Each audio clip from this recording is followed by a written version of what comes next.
What's going on, everybody? Dr. Vasquez here, coming to you this morning without breakfast to talk about iron. So the first three videos in this series were on B1, vitamin B1, which is thiamine, vitamin B2, which is riboflavin, and then I did vitamin B6, which depends on riboflavin, which is B6 is pyridoxine. So those were the first three videos. Obviously, I've done a lot of other videos on different nutrients, but in this case, I'm taking a slightly more kind of a tutorial approach. Instead of talking about the application, I'm talking about more like the biochemistry and the pharmacology, which then segues into application.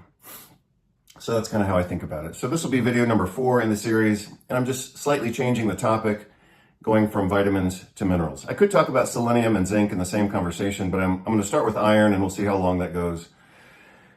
And if it's really short, then I'll talk about zinc and selenium as well, or magnesium or whatever. So again, the topic right now is iron. Also, more or less, within each of these videos, I talk about a topic. In this case, I'm going to talk about iron. But as I think any good professor would do, I always connect it with something else. Whether that's another clinical topic, something else in biochemistry, or kind of a teaching concept, so to speak. And so the teaching concept that I'm also demonstrating in these videos is what we call, or what I call, declarative knowledge. And so as I used to teach my students, and to some extent the professors that worked within my program, one of the things I emphasized was what I call declarative knowledge. And that contrasts with familiarity. So a lot of educational programs are based around a level of knowledge that's nothing more than familiarity. And that's why they use multiple choice exams. A student studies a little bit, they're a little bit familiar with the material, they can take a multiple choice exam and say, oh yeah, I remember that. But if you were to ask that same student, explain to me whatever, explain to me something that you've learned in this class, they can't even tell you what they've learned because they don't have declarative knowledge. So as I said in my conference presentation back from 2013, knowledge that actually works for you or works for me is what we actually know and we can explain and we've memorized and we can share with other people. So if I'm talking with a patient or a student and I have to explain, look, this is what iron does and this is why it's important and these are the lab tests that we do and this is why this is crucial. You have to know this or we have to do this test or whatever. Again, that's declarative knowledge. If a doctor or a student doesn't have a working memory of that information, then they can't really share it and they can't really use it as well. And another thing that I've explained along with those concepts is that acquiring declarative knowledge takes a little bit more upfront effort and a little more time, of course. But in the long haul, over the course of a career of teaching or working with patients or whatever, it actually saves time because I don't have to look stuff up, right? I know it, I've memorized it, I understand it, I can draw it out, I've got the structure. I have that knowledge. I'm the owner of that information. And as such, I can apply it throughout my career or in whatever situation, and I don't have to look it up every time. You know, like for a lot of us, of course, when we're starting out in clinical practice or still kind of in the learning process, we have to look stuff up all the time. Or we can just ignore it and fake it and pretend that we know what we're talking about. But if you don't want to fake it, and you don't want to just pretend, then you actually have to know stuff. And you either have to reference a book every time you want to know something, or you commit certain things to memory, and then you can carry it with you wherever you go. And I think that that's more efficient in the long haul. So yeah, it takes a little bit of time up front to understand things and put them into a structure. You know, I'm a big fan of structure. I don't like just memorizing, buzz phrases and things like that. Like I try to, in some cases, not all the time, but I try to, and iron is a good example of this. Understanding iron is best done within a structure. And I've drawn this out before. I've put it in my books. In fact, I'll show it to you right now because I happen to be close enough to my little portable library here that I can actually show it to you. So looks like I'm going to talk about iron nonstop here for a few minutes. So iron was one of my first topics that I ever really studied in detail.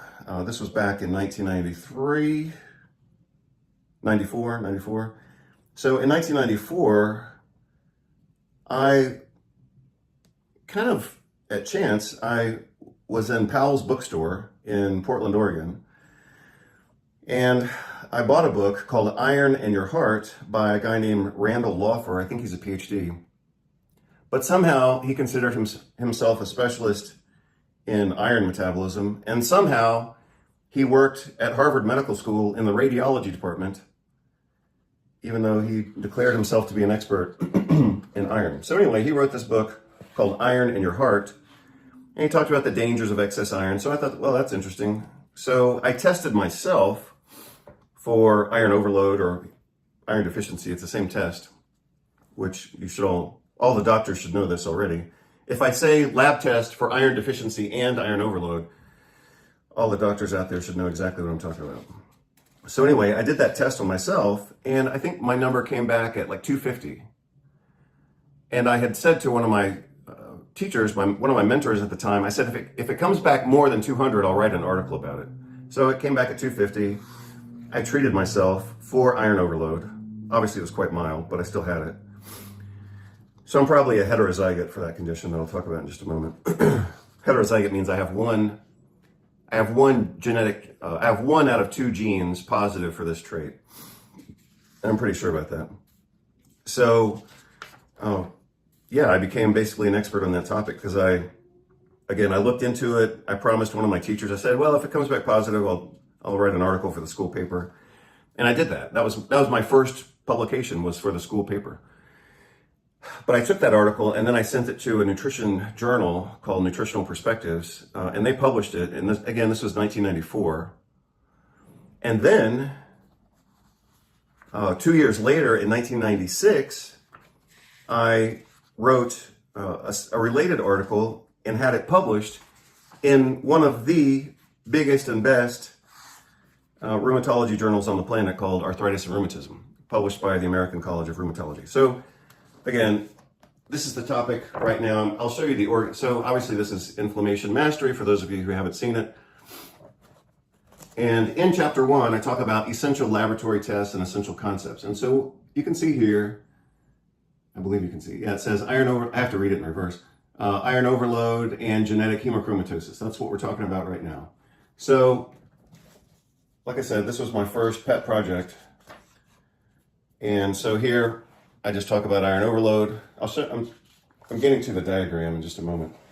As I said before, iron is really easy to think about in a structured manner because it is a progressive gradient of disease. And you can see here this diagram. I've put this on the website before, but I'll integrate it in with this video so you can see. So this is basically the management algorithm for iron overload based on iron status. And these are radiographs of people with too much iron. So this is called hemochromatoic arthropathy. You can see it here in the shoulder, you can see it here in the knee, you can see it here in the hands, and you can see it here in the spine. Now, for all of you medical doctors out there, and all of you chiropractic radiologists and naturopathic internists and everybody else who's out there, the quiz question for the doctors and nurse practitioners and physician assistants and all of you out there who are seeing patients. The question that I would have for you is, which one of these is diagnostic? So one of these images, spine, knee, shoulder, and hands, one of these images is actually diagnostic of hemochromatosis. So I used to teach I used to teach rheumatology, but I also used to teach radiology. And so here's your quiz question. Which one of these is specific for hemochromatosis? I'll let you think about that for a minute. Let me see if we have anything else to add here. So anyway, like I said, 1994, I found this book by chance at Powell's bookstore in Portland, Oregon. I read it. I said, well, I'll do the test and see where I am. If it comes back positive, I'll write an article for the school paper.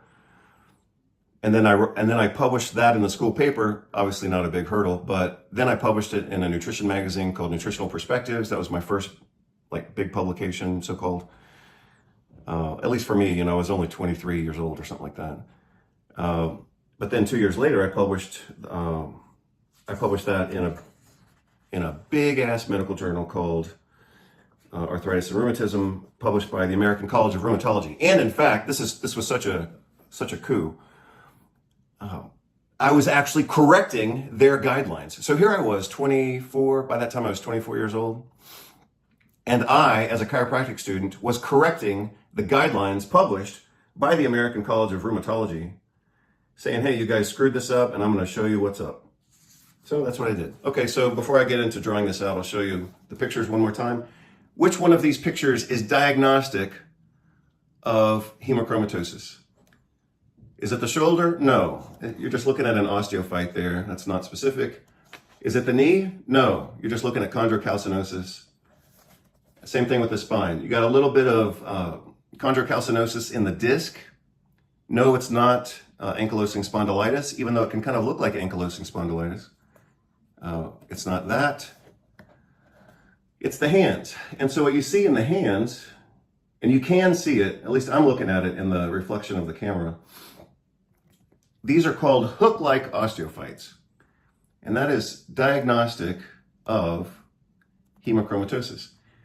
They are pointing proximally, and you only see that with hemochromatosis. With rheumatoid arthritis, according to what was told to me by one of my radiology professors in chiropractic college, in rheumatoid arthritis, those patients can also have hook-like osteophytes, but they point distally. They don't, yeah, that's right. They point distally, they don't hook proximally. So that's the difference. So that was your radiology lesson for the day.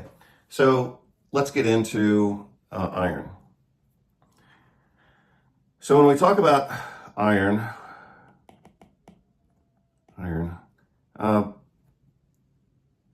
I'll talk about 4 different things. Let me see how I want to draw this out. Actually, I've never drawn it out this way, but this is the way it occurs to me right now. Let's do it this way. I'm just going to make this up. But let's see if this works. So we could talk about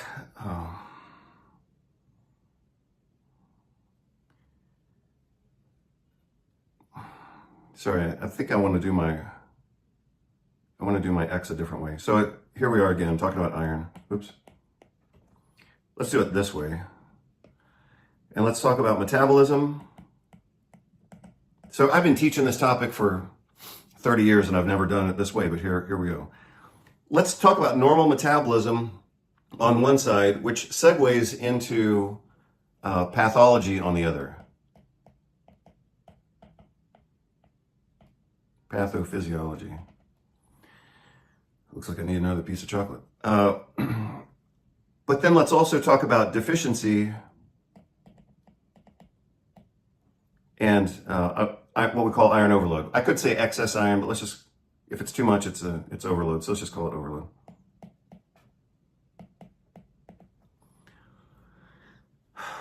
In normal metabolism, what are the functions of iron in the body?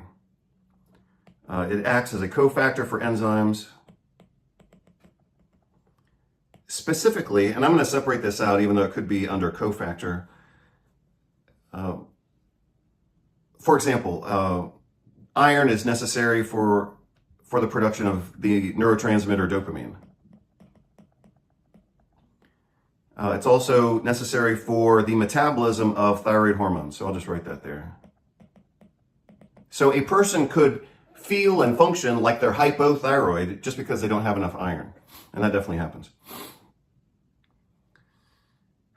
And relatedly, if a person is iron deficient and therefore not creating dopamine, they could end up with hyperprolactinemia, or at least a physiologic hyperprolactinemia, just because they're not able to produce dopamine to turn off their prolactin production.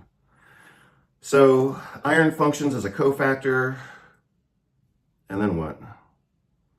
It's also integrated into the molecule that we all know of hemoglobin. So like I said before, a lot of proteins are globular proteins, and I'm just going to draw a blob. Let's just say that's hemoglobin. In the middle of that hemoglobin, we have iron represented by Fe. And depending on the charge, whether it's +1, +2, or +2 or +3, I believe, that determines the attraction of that iron with oxygen. And of course, we want hemoglobin to carry oxygen. But if that hemoglobin gets poisoned by a drug or carbon monoxide, for example, then it's not going to carry oxygen, and the patient is going to either be impaired or they're going to die.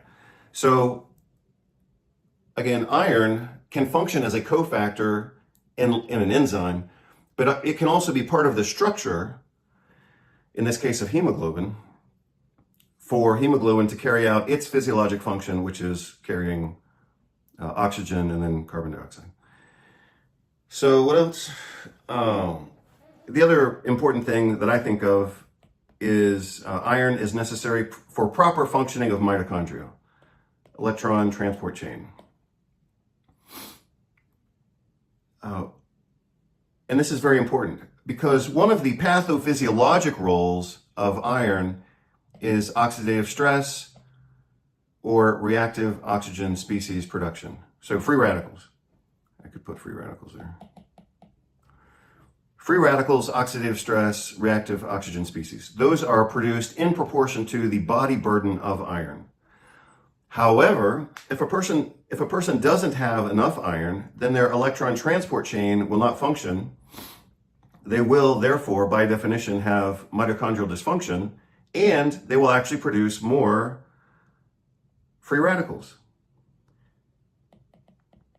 So a deficiency of iron also can cause an excess of free radicals, oxidative stress, and reactive oxygen species. That's the work of Bruce Ames. He's the one who showed that. So that's important. What else? So this is why we need to be iron sufficient in order to sustain proper metabolism. If a person, like I said before, if they have too much iron, then they're going to end up on the right side of the screen here, and that's a problem. So this is, let's say that this is sufficiency here in the middle. We'll call this sufficient. This is over here on the left side is normal to deficient. If a person is deficient, they're not going to produce dopamine, they're not going to metabolize thyroid hormones, they're not going to have enough iron in their hemoglobin, so they're going to be anemic and they're going to feel fatigued and tired and depressed. And their electron transport chain is also not going to function.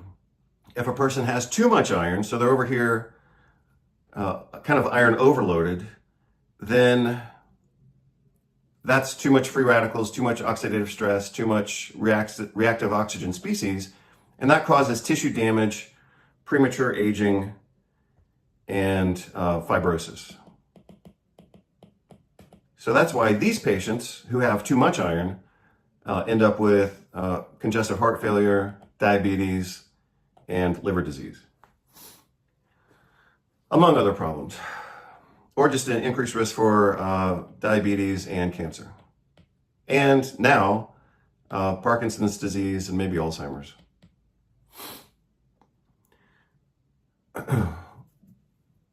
Again, deficiency is not having enough, and that throws us over here. And iron overload is more represented on this right side, right upper side.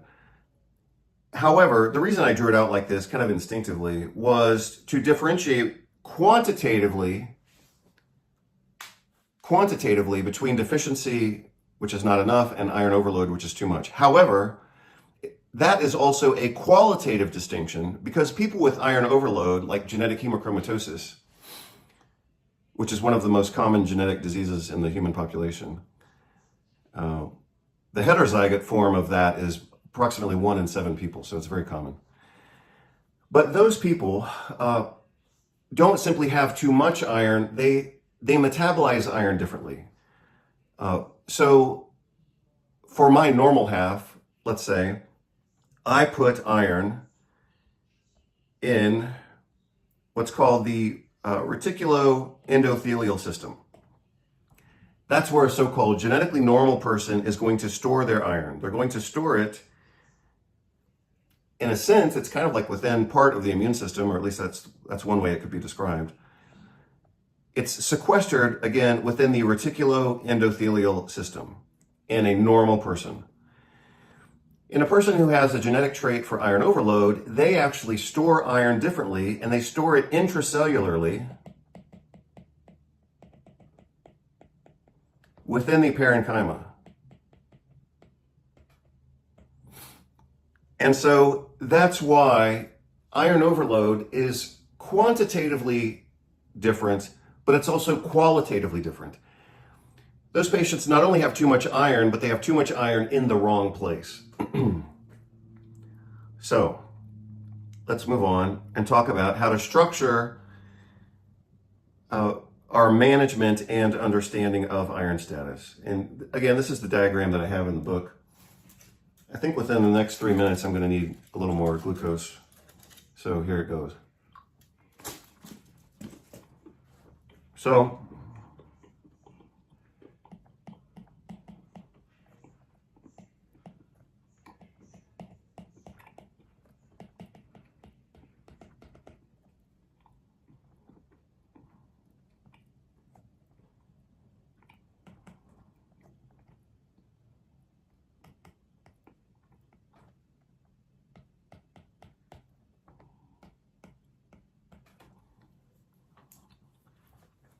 So when we measure iron status, we use a lab test called serum ferritin.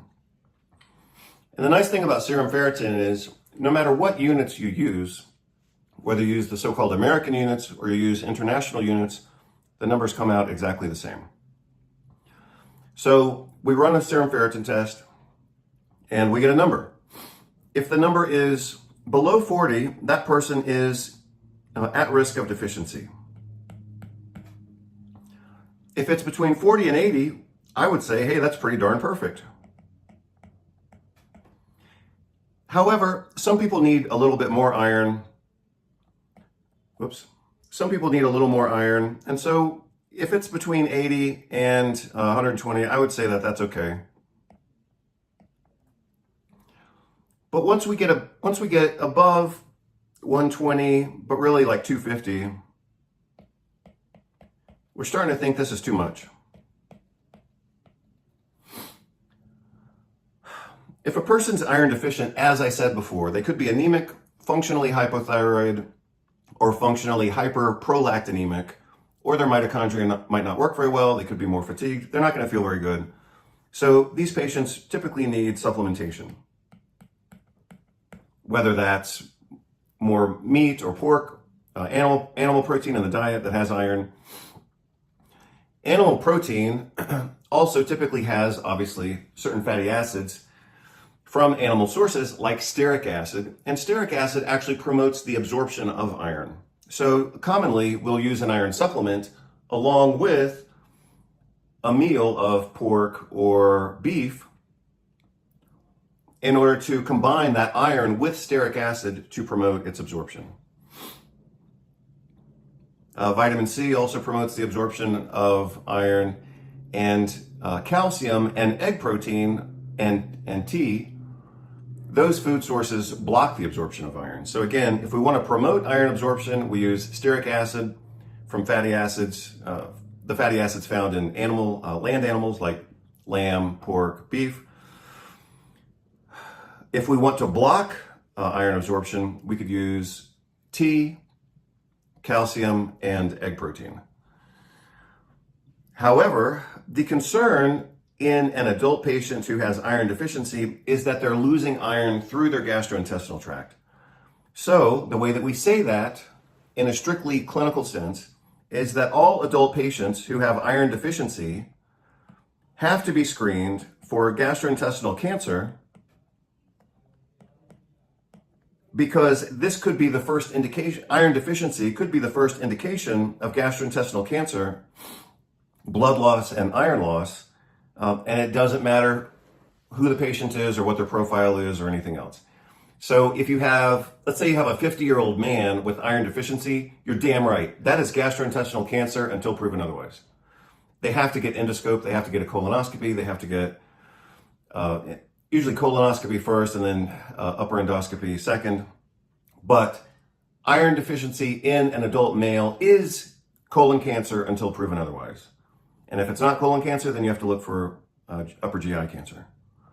That is the standard of care. That is life or death for patients, and that's professional life or death for doctors. So that is a malpractice lawsuit waiting to happen.